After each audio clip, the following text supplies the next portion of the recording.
Градоначалниче, денове објавивте на својата Facebook страна дека отпочна работите за изградба на спортски терени во Робово, но со оглед дека имате склучено договори со фирма за изведувачи за во Моноспитово, кога може реално да очекуваат граѓаните на Робово и Моноспитово тие повеќе наменски игралишта и да бидат готови и за каков тип на повеќе наменски игралишта ќе бидат тие? Во изминатите денови општина Босилово започна со изградба на две повеќе наменски спортски игралишта наменети за мал фудбал, ракомет, кошарка и одбојка.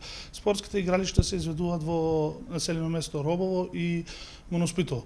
Овие денови започнахме со изградбата. Динамиката на самата изградба зависи од временските услови. Доколку послужат временските услови, очекуваме во најбрз можен временски рок тие да бидат завршени. Зависно од тоа, со оглед на тоа дека станува збор игралишта кои ќе бидат асфалтирани, зависно од температурите и функционирањето на асфалтните бази, ќе зависи динамиката на изградба на игралишта.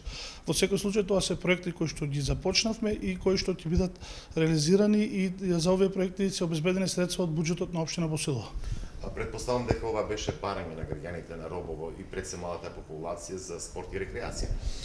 Да, за жал младите денес се склони кон девијантни појави и токму затоа една од целите на општина Босилово е да обезбедиме повеќе услови за спорт и рекреација на младите. Токму затоа и во самата кампања најавивме дека приоритет ќе биде работата со младите, обезбедување на подобри услови за живот и рекреирање на младите и затоа како приоритетни проекти започнавме со изградба на спортски игралишта. Оваа пракса за поддршка на спортот, младенски активизам ќе продолжи во наредниот период и затоа ќе бидат реализирани голем број на проекти во наредните 3 години.